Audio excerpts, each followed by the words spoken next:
Hi, it's Pat Ford. I'm here with Teddy McNamara. He's an attorney practicing here in San Diego. He's a friend of Brown Wealth Management, and we're here talking about the topic of estate planning today. So at Brown Wealth Management, our mission is to help our clients live their best financial life. And that may involve financial organization or preparing for the unexpected, taking care of family, etc. And these are all areas where a good wealth management team and an estate planning attorney like Teddy can work together. So today I've just compiled a few basic questions for Teddy, which might be helpful to clients in hopes that they consider their estate plan and that it might be helpful. Teddy, thank you so much for taking the time today.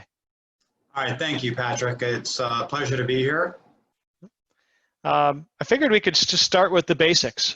We have clients that hear the word estate plan, and one of the common questions I get is, what does that involve? So maybe you could take me through the basics of an estate plan, what documents are involved, and how you'd answer that question.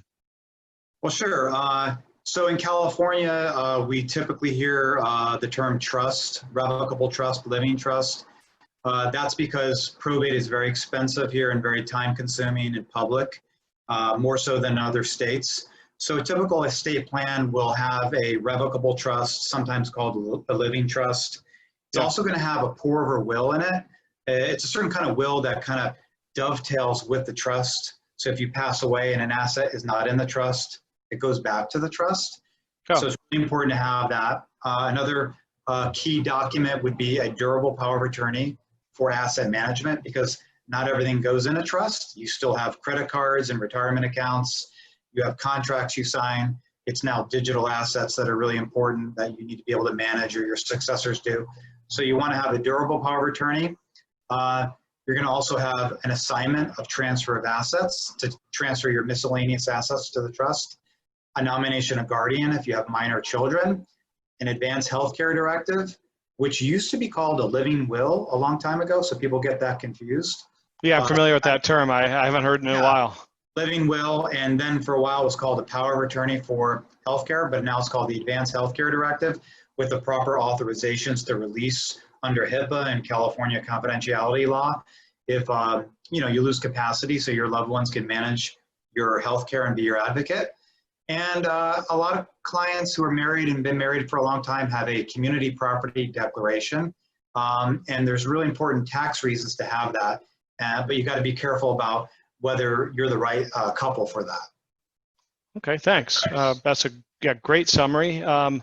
Another common question that I get, at least when I'm discussing this with clients, is when might someone consider an estate plan? In other words, what do I need to have going on in life for an estate plan to apply?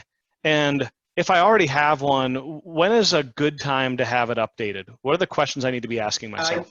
I get that question all the time. And I think generally if you have a house in California, you definitely need an estate plan.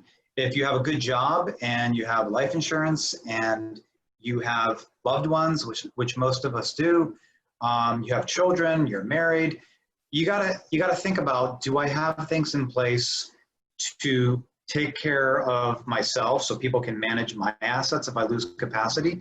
And do I have a clear plan for where I want my assets to go if I pass away?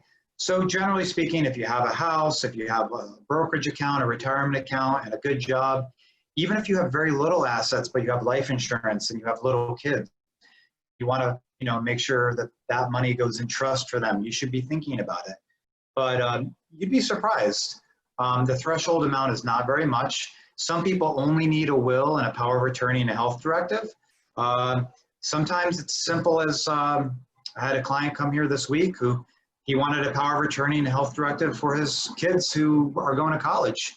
But generally, like I said, if you have a house, you have a little savings account, you got a good job, you should really be thinking about, do I need a trust? And should I have a pour-over will with it? And all the other documents like a power of attorney, a health directive, a nomination of guardian, which you really should have if you have minor kids. Okay, so do you have any rules of thumb on when these documents or estate plan should be updated? Is there a period of time, change of life circumstance, anything else that?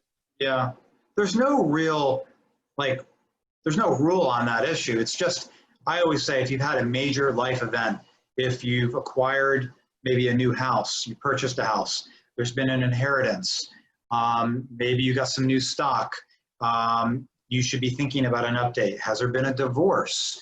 Are you recently married? Do you have kids? You know, think of those kind of scenarios.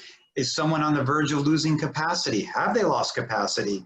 And successors need to come in for an update and a review of what we need to do. Of course, if someone's passed away, your loved ones and successor trustees and executors and agents should be coming in, not for an update, but what do I need to do? But again, major life events, I always say, if it's a big financial move or you've acquired a new asset, there's been an inheritance, like I just said, divorce, marriage, new kids, call the lawyer, because what might seem like not such a big deal as it relates to your estate plan can be. And I always say the little things that people forget about and don't ask about become big problems over time. Another thing, just as a last point, is, are your successor trustees, if you have an existing trust, are they willing and able to come in? Are they outdated? Do you need to replace those people? Trustees, agents, and so on. So those are typically the situations that I see where people need to be coming in for an update. The last thing actually is tax changes. We've had a major tax change in the law, or some big technological change. Recently, you know, we've moved from, you know, just 10 years ago being quasi-digital to completely digital. That's required people to add digital clauses to their trusts and power of attorneys. We haven't had a major change in the estate tax situation for a while, but we are, you know, we are going to sunset with the estate tax exemptions from 11.58 million down to 5 million in 2026. So stay tuned on that.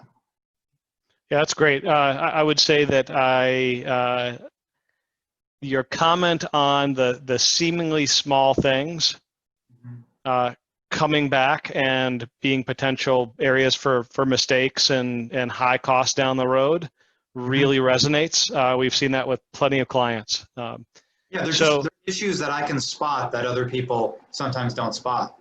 Yep. So one thing I've learned is that much of this to average investor or client might seem very complicated, and some of it is. It doesn't need to be, right, if you're working with the right person, but there are a lot of potential areas for mistakes. I thought maybe you could talk just a little bit about how how some of the common estate planning mistakes can be avoided, and how can someone find, if they're ready to get an estate plan, a good attorney to work with? What sort of questions should they be asking?